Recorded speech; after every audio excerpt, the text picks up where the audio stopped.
بسم اللہ الرحمن الرحیم۔ آج سورہ نور کی تیسرے رکوع کا لفظی ترجمہ اور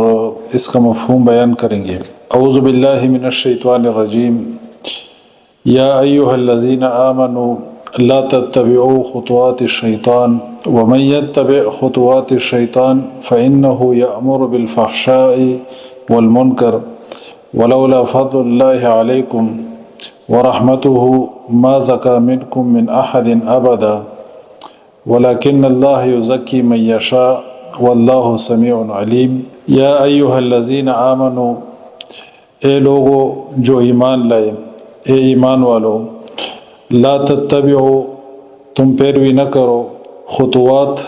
قدم، الشیطان شیطان، ومن اور جو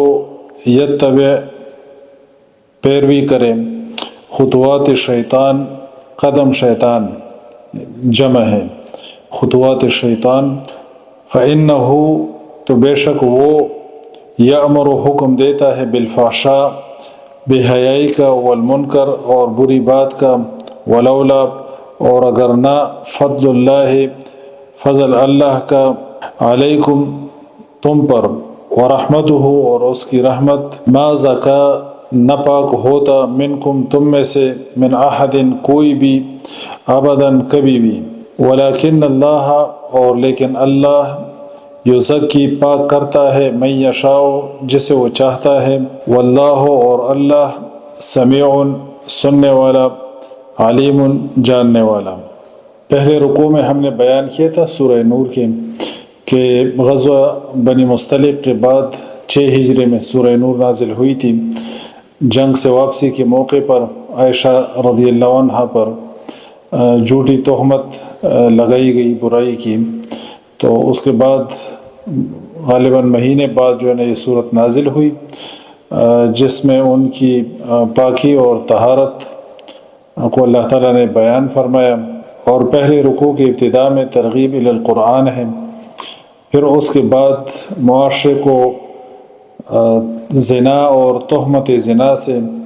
پاک کرنے کے لیے احکام بیان ہوئے ہیں پہلے رکوع کے اندر۔ اسی طرح پاک دامن عورتوں پر جھوٹی تہمت لگانے والوں کی سزا بیان ہوئی، اور پہلے رکوع میں خاوند کا اپنی بیوی پر تہمت لگانے کا حکم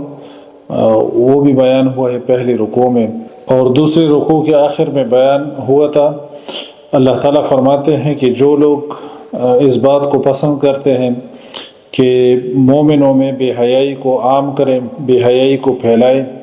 تو ان کے لیے دنیا اور آخرت میں دردناک عذاب ہے۔ تو گویا اس صورت میں زنا کی جو تہمت ہے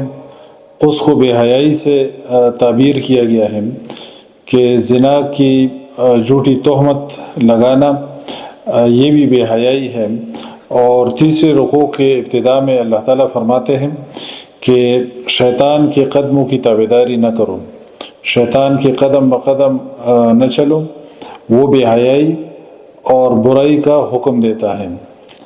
یا ایہا الذین آمنوا لا تتبعوا خطوات الشیطان ومن یتبع خطوات الشیطان فإنہ یأمر بالفحشاء والمنکر۔ اللہ تعالیٰ فرماتے ہیں کہ اے ایمان والو، شیطان کے قدم بقدم نہ چلو، شیطان کے قدموں کی پیروی نہ کرو، اور جو لوگ شیطان کے قدموں کی پیروی کرتے ہیں تو بے شک شیطان بے حیائی اور برائی کا حکم دیتا ہے۔ ولولا فضل اللہ علیکم ورحمتہ ما زکا منکم من احد ابدا۔ اللہ تعالیٰ فرماتے ہیں کہ اگر اللہ تعالیٰ کا فضل اور اس کی رحمت تم پر نہ ہوتی تو تم میں سے کوئی بھی کبھی بھی پاک نہ ہوتا، ولیکن اللہ یزکی من یشاء، لیکن اللہ جسے چاہتا ہے پاک کرتا ہے، واللہ سمیع علیم اور اللہ سننے والا جاننے والا ہے۔ ویسے تو انسان اللہ تعالیٰ کے محتاج ہیں اور قدم قدم پر اللہ تعالیٰ سے مدد مانگنے کی ضرورت ہے، لیکن اس باب میں، حیا کے باب میں خاص کر اللہ تعالیٰ سے مدد مانگنے کی ضرورت ہے کہ انسان اللہ تعالیٰ سے مدد طلب کرے، جس طرح اس آیت سے واضح ہے۔ اللہ تعالیٰ فرماتے ہیں کہ وَلَوْلَا فَضْلُ اللَّهِ عَلَيْكُمْ وَرَحْمَتُهُ مَا زَكَىٰ مِنْكُمْ مِنْ أَحَدٍ أَبَدًا وَلَكِنَّ اللَّهَ يُزَكِّي مَن يَشَاءُ، کہ اگر اللہ کا فضل اور اس کی رحمت نہ ہوتی تم پر تو تم میں سے کوئی بھی کبھی بھی پاک نہ ہوتا۔ تو جو مسلمان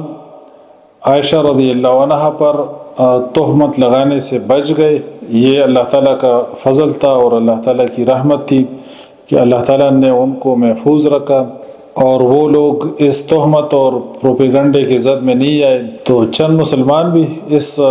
منافقین کے اس پروپیگنڈے سے متاثر ہوئے تھے اور وہ بھی اس تہمت میں شامل ہو گئے تھے۔ تو اللہ تعالیٰ فرماتے ہیں کہ اگر اللہ کا فضل اور اس کی رحمت نہ ہوتی تو تم میں سے کوئی بھی کبھی بھی پاک نہ ہوتا۔ یعنی جو مسلمان اس پروپیگنڈے سے اور اس تہمت سے بچ گئے اور وہ اس سے متاثر نہیں ہوئے، تو یہ اللہ تعالیٰ کا فضل تھا، اس کی رحمت تھی کہ اللہ تعالیٰ نے ان لوگوں کو بچا لیا۔ ابو بکر صدیق رضی اللہ عنہ کے ایک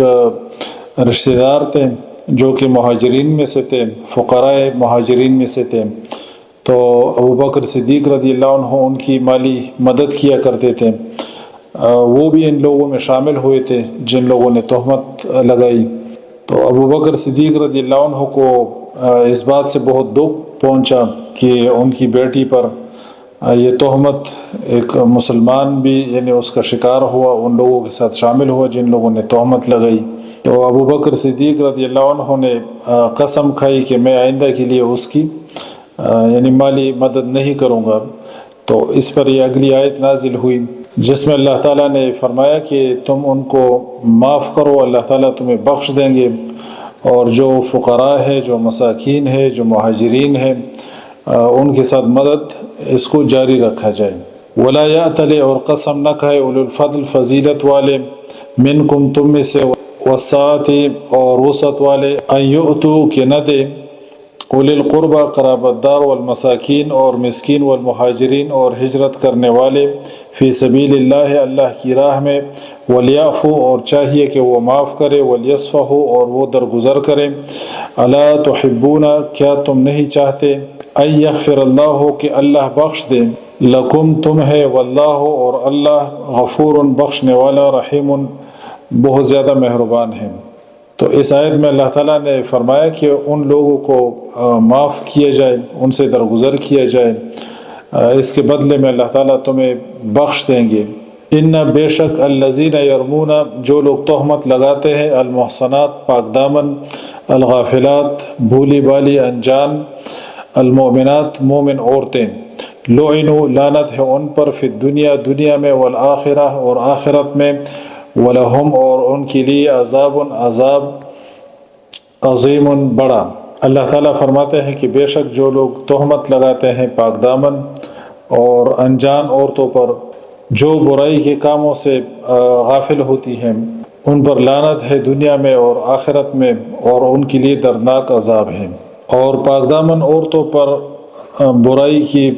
تہمت لگانا یہ بہت بڑا گناہ ہے، جس طرح ان آیات سے اور اس پورے سورہ نور سے جس طرح معلوم ہوتا ہے۔ اسی طرح بخاری شریف کی روایت ہے، پیغمبر صلی اللہ علیہ وسلم نے فرمایا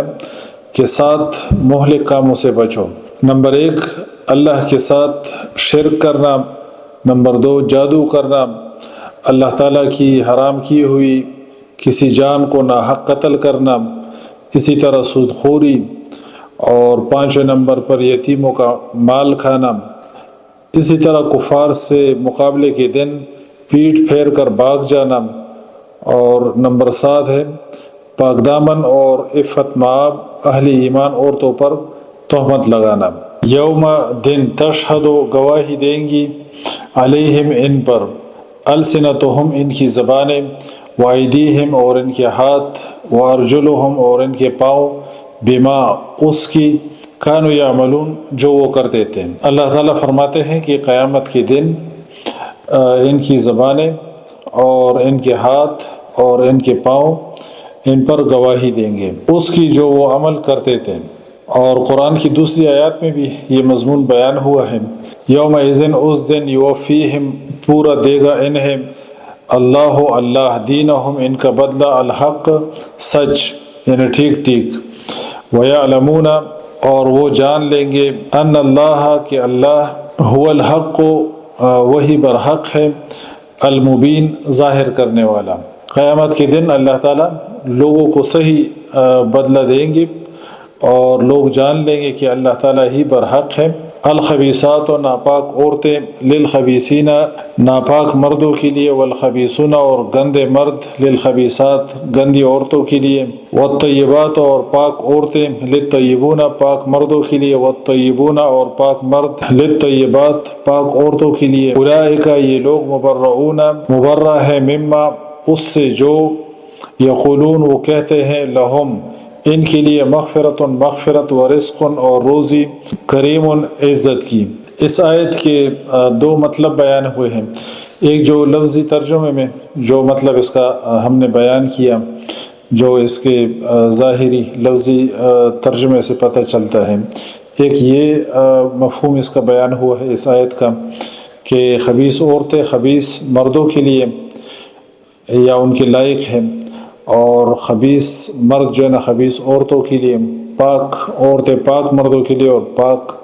مرد پاک عورتوں کے لیے۔ اور دوسرا مطلب اس کا یہ بیان ہوا ہے کہ جو خباثت کی جو باتیں ہیں اور جو برائی کی اور گندگی کی باتیں ہیں اور جو ناپاک عادتیں ہیں اور جو خراب عادتیں ہیں، یہ ناپاک لوگوں کی ہیں۔ تو اس میں مفسرین لکھتے ہیں کہ اس میں اشارہ ہے جو عائشہ رضی اللہ عنہ پر تہمت لگائی گئی کہ وہ تو پیغمبر کی بیوی ہے